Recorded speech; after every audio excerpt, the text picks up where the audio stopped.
Aka biz çok pek baxtli. Shundami qo'zam? Yürüküm. Bulbulim, Şükürüm. asilim, Köygünüm. kuydaginim. Hay erim. Baqirama bulamidga. Ha bo'lgan. Voy bir ko'rib dana. Qaramay turib. Mamu. Mavu. Bu sizga yarısını yaraydi-ku. Deb yaxshi ko'rdi. Hay. Ichida. Siz uchunmi? Menga yaxshi var kechag'an. Xotin, minalli bo'lsa qilgansiz.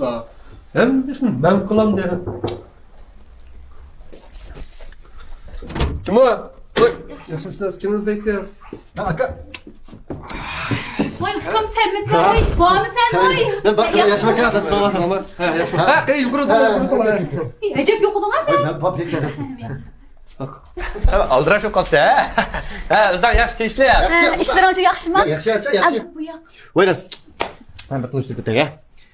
Bu yak benim akam. Siz akam cuma? Bu yak bo'lsa mening akam, hamda qiyin akam. Ha. O'zim aksiga o'xshash endi. Bu yak bo'lsa ne? Bu yak mening bo'lsa ayol. Kelinchak. Muhabbatga. Ha, shu. Yata 2 kun oldin Biz tunush qilib uzun bo'lmaganmida qara. Biz shu yangi modi qilib paydo qiladigan night tez to'y qilamiz. Chaqmoqdaklar. Men tegmamdikinde pek ensiraydi bu. Ha, undan bizdan siraymiz, ha. Aka biz çok pek baxtli. Shundami qo'zam?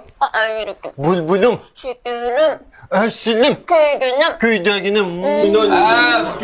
Sen bu kichik bolda qiliq qilgansan deyman. Ya bu kelinchakdan bugun keldig'ini bilgandan keyin tunugiga tilfoq qilayotgansan. Na o'xshab tamoqlar qilib qo'yganmisan. Shu.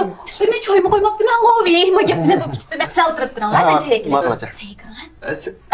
Bo'ldi. Ha, nasıl ish qilishimizni ko'rib be. Birdan o'tirib turib, dikkira tushlar. Tayyorlab turibman. Pek ağır. Voy, ya. 记得点赞关注哦。快手，拥抱每一种生活。